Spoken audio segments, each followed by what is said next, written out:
किसी नगर में एक व्यक्ति रहता था। वह बहुत उग्र था और उससे यह बात पता चली।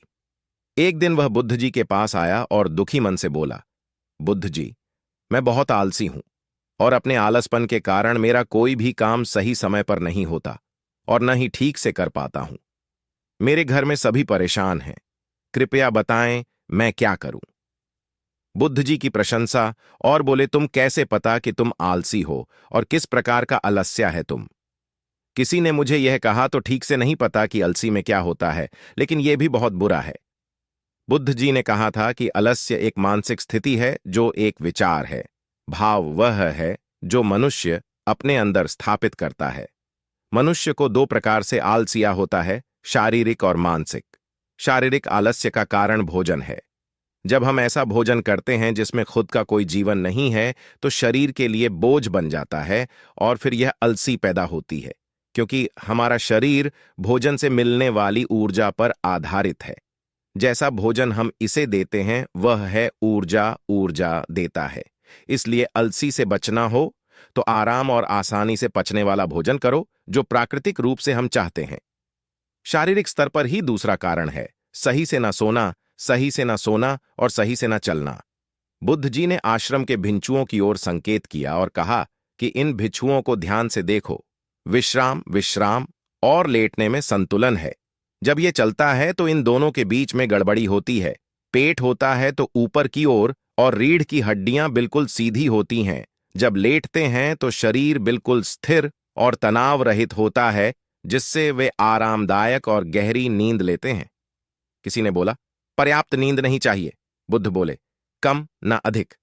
अगर रात को पर्याप्त नींद नहीं लेंगे तो कल का दिन परेशान और थकान से भरा होगा। व्यक्ति ने कहा, आपने सच कहा, यह मुझे भी महसूस हुआ है। बुद्ध बोले, शारीरिक स्तर पर तीसरा कारण है सुबह जल्दी ना उठना। जल्दी जल्दी उठ पाओगे जब रात को सही समय पर सोगे। इन आश्रम के बच्चों को देखिए, रात का सोने का समय निश्चित है, तभी यह सब जल्दी ठीक हो जाता है। हर एक भिक्षु का निर्देश होता है और उन तीनों का जीवन में संतुलन बना रहता है। इंसानियत को एक बंधन से जोड़ा जाता है, लेकिन यह सच नहीं है कि हमें बंधन नहीं बल्कि आजाद करता है। बुद्ध जी ने एक व्यक्ति से कहा कि यदि आप आलस्य से बचना चाहते हैं तो एक निश्चित रूप से अपरिहार्य बन लो।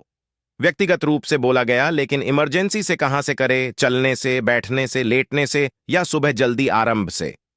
बुद्ध जी बोले, इसी समय से जो भी कर रहे हो उस ध्यान से करो। मन स्तर के से आलस्य को समझो। मानसिक स्तर का पहला कारण, जब हम किसी काम को करने के लिए खुद को काबिल नहीं बना पाते तो हम अलसिया आ जाते हैं, क्योंकि हमें वह काम पहले भी नहीं मिल पाता। हम मन को यह नहीं समझाते कि पहले और अभी के काम में बहुत फर्क है। साथ ही मानसिक तौर पर हम वह नहीं हैं जो पहले थे। टैब से लेकर आर्टिकल हमारे लिए बहुत कुछ है।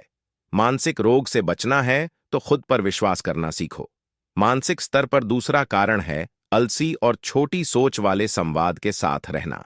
कई बार देखा गया है कि हम आतंकवादी नहीं होते, लेकिन ऐसे लोगों के साथ रहने से हम भी असामान्य हो जाते हैं। उसने व्यक्तिगत रूप से कहा कि आप सही कह रहे हैं, यह भी महसूस हुआ है। बुद्ध बोले, मानसिक स्तर का तीसरा कारण है काम को टालना। मानसिक तनाव सबसे बड़ा कारण है। हमें पता नहीं चलता, लेकिन धीरे धीरे यह हमारे घर के अंदर आदत डाल देता है और जिंदगी खराब हो सकती है। इसलिए कोई भी कार्य आज कर सकता है वह आज ही करो, कल नहीं। बुद्ध ने कहा, मानसिक आलस्य का चौथा कारण है लक्ष्य स्पष्ट न होना। मान लो तुम एक रेगिस्तान में भटक गए हो और तुम्हारा प्यासा लग गया है तो क्या करोगे? उसने एक व्यक्ति से कहा कि मैं पानी ढूंढने के लिए किसी गांव की तलाश में हूं।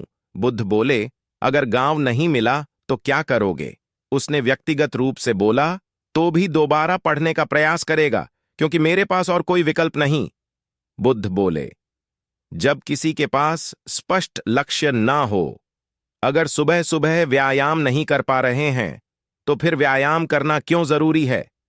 यदि आप भविष्य में वाले स्टोर के प्रति सचेत नहीं हो रहे हैं। मानसिक आलस्य का पांचवा कारण है किसी कार्य को करने की बड़ी वजह ना होना। यार लो, तुम किसी सनसन जगह से कीमती ऊंचाई लेकर जा रहे हो, तुम थक गए हो और चिंता करना चाहते हो। इशारा, यह तुम पेड़ के नीचे बैठ जाओ हो। देखते हो कि सामने से कोई डाकू तुम्हारे पास आ रहा है, तो क्या ऐसे में भी लड़की तुमसे चिपक जाएगी? नहीं, गरीब अलसया में सिर्फ निर्जन श्रमिकों को शामिल करने की बड़ी वजह नहीं है।